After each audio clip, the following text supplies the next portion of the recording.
भारत का आज तक का सबसे बड़ा बैंक का धोखाधड़ी का मामला। DHFL नाम की एक कंपनी ने 17 भारत के बैंकों को लूटा करीब 34,000 करोड़ रुपए से।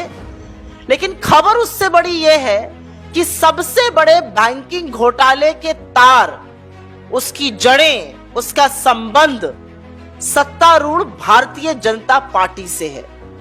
और ऐसा वैसा संबंध नहीं है, संबंध गहरा है। 2010 से 2018 के बीच में जो यूनियन बैंक ऑफ इंडिया है, जो लीड बैंक कंसोर्शियम का है 17 बैंकों का, उसका कहना है कि DHFL ने करीब 42,000 करोड़ का ऋण लिया था और 2019 से डिफॉल्ट शुरू हो गया। वो ये ऋण वापस नहीं पे कर पा रहे थे। उसके बाद जब डिफॉल्ट शुरू हुआ तो एक स्पेशल ऑडिट बिठाया गया और उस स्पेशल रिव्यू ऑडिट में, जिसमें 2015 से 2019 की अवधि का ऑडिट हुआ, उसमें पाया गया कि DHFL ने बड़े तौर से धोखाधड़ी करी थी। अपनी किताबों में गड़बड़ी करी थी, अपने अकाउंट्स की लेजर में गड़बड़ी करी थी, उन्होंने राउंड ट्रिपिंग ऑफ फंड्स करी थी और पब्लिक का पैसा लेकर कुछ विशेष कपिल और दिनेश वधावन ने निजी संपत्ति बनाई थी।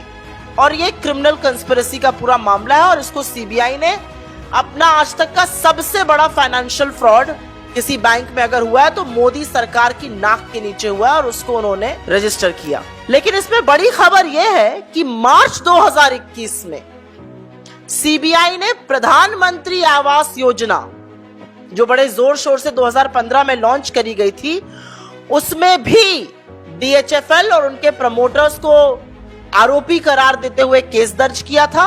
एक फिक्टिशियस बांद्रा ब्रांच के नाम से, सिर्फ ऑन पेपर बांद्रा ब्रांच के नाम से एक बैंक खोला गया, जिसमें करीब 2,60,000 ऋण के खाते खोले गए और उससे इस कंपनी ने पैसा कमाया और पैसा इंटरेस्ट सबवेंशन से भी कमाया गया।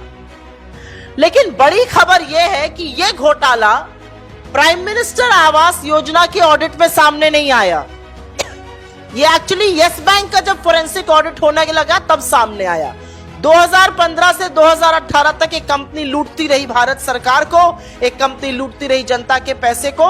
वो PM आवास योजना के ऑडिट में सामने नहीं आया, वो यस बैंक में सामने आया। लेकिन अब सबसे बड़ी सनसनीखेज खबर इस पूरे मामले में, और वो है उन जड़ों की बातें, उन तारों की बातें जो हमने पहले कही थी। एक संदिग्ध कंपनी है, एक कंपनी है जिसके खिलाफ केस चल रहा है, एक कंपनी है जिसने भारत का सबसे बड़ा धोखाधड़ी का बैंक फ्रॉड किया है। लेकिन सत्तारूढ़ भारतीय जनता पार्टी उस कंपनी से लगातार डोनेशन ले रही है, लगातार डोनेशन ले रही है। और उसके दस्तावेज हम आपको देंगे, उसके डिटेल्स हम आपको दिए दे रहे हैं। करीब 28 करोड़ रुपए का डोनेशन भारतीय जनता पार्टी ने DHFL से, उसके प्रमोटर्स से, उसकी संबंधित कंपनियों से लगातार लिया है। RKW डेवलपर्स, जो कि DHFL के मालिकों के स्वामित्व की एक कंपनी है, उससे 10 करोड़ रुपए लिया। फिर वधावन ग्लोबल कैपिटल लिमिटेड से 10 करोड़ रुपए लिया। फिर वधावन परिवार के नियंत्रण वाले दर्शन डेवलपर्स से 7.5 करोड़ रुपए लिया। तो करीब 28 करोड़ रुपए भारतीय जनता पार्टी ने एक ऐसी कंपनी से लिए जिसने भारत के बैंकों के खिलाफ धोखाधड़ी का मामला किया, आम जनता के पैसे को लूटा। तो स्वाभाविक है, यह सवाल जरूर उठता है कि क्या यह जानबूझकर किया गया, क्या यह क्विड प्रो क्वो था? उनको आपने लाइसेंस दिया, आप धोखाधड़ी करते जाइए और हमें पैसा देते जाइए। क्योंकि किसी भी तौर से इतना बड़ा बैंक फ्रॉड देश में होता है 34,000 करोड़ का, और वो कंपनी भाजपा की डोनर कंपनी है। वो भाजपा को लगातार पैसे दे रही है पिछले 7-8 साल से। ये बात थोड़ी हजम होने में मुश्किल है।